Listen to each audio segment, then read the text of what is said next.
আজকে আমার most favourite একটা খাবার রান্না হয়েছে।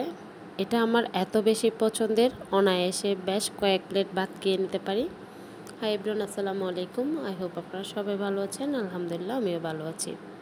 যদিও এটা ফ্রেশ এনে মানে তরতাজা রান্না করলে খুব বেশি সুস্বাদু হয় খেতে, তারপরেও কিছু করার নাই। যখন আনছিল তখন আমার ইনভাইট ছিল, দেন আমি ইনভাইটেশন খেতে গিয়ে এগুলো রান্না করতে পারি নাই, ফ্রিজে রাখছিলাম। দুদিন পর আমি বের করছি ফ্রিজ থেকে, এখন রান্না করব। প্রথমে আপনারা সবসময় খেয়াল রাখবেন উপরের চামড়াটা ছিলে ফেলে দেওয়ার জন্য। খুব অনায়াসে উপরের চামড়াটা ছিলে ফেলা যায়। আমি দেখাচ্ছি, দেখেন কিভাবে। এরকম করে উপরের চামড়াগুলো আপনারা ছিলে ফেলে দিবেন। দেন হলুদ, লবণ এবং গরম পানি দিয়ে খুব ভালো করে সিদ্ধ করে নেবেন। তা না হলে এখানের ভিতর যে মরা রক্ত থেকে যায়, এগুলা পরে খেতে তেমন একটা ভালো লাগে না। এক ধরনের একটা দুর্গন্ধ থাকে, সাথে তো জীবাণু আছেই। তাই চেষ্টা করবেন রান্নার আগে একটু ভালো করে সিদ্ধ করে নেওয়ার জন্য। কাকে বিশ্বাস করবেন ভাই, দেখেন এই সবে মাত্র 1 কেজির দাম হচ্ছে আপনার 1000 টাকা নিচে। এখানে কী পরিমাণ চর্বি ঢুকিয়ে দিচ্ছে। এগুলো যখন রান্না করার পর পুরাটাই রাবার। আসলে এগুলা কি চর্বি না আর কি আমি বুঝতে পারতেছিলাম না। তারপরও রান্না করছি, আম্মু যেহেতু বলছে এখানে রান্না করে ফেলতে, রান্না করছি। এগুলো খাওয়ার উপযুক্ত ছিল না টোটালি, সত্যি বলতে।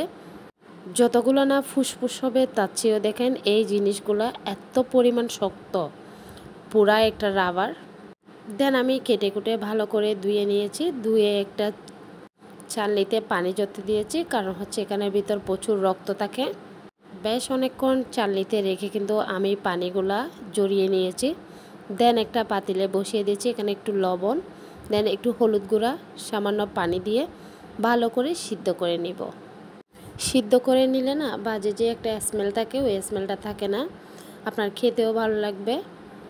ওখানে যত মরা রক্ত থাকে, মরা রক্তগুলোও কিন্তু উঠে আসে। আমি কিভাবে দিচ্ছি দেখেন।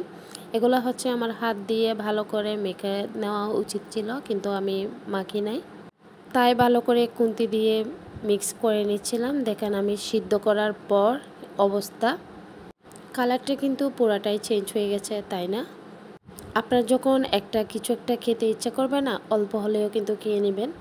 জীবন তো একটাই, তাই না?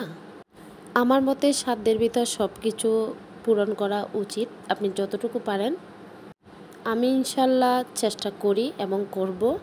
আমি যেহেতু মাটি চুলায় রান্না করছি, গরুর মাংস যেভাবে রান্না করো ওভাবে রান্না করছি, আর আপনাদের ডিটেলস দেখায় নাই।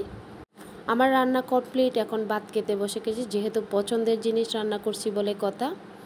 যারা আমার ভিডিওতে নতুন তারা আমার ভিডিওতে লাইক, কমেন্ট, শেয়ার করে পাশে থাকবেন।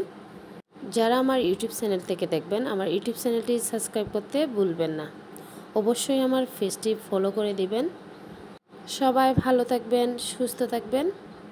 আজকের মতো বিদায় নিচ্ছি। আল্লাহ হাফিজ।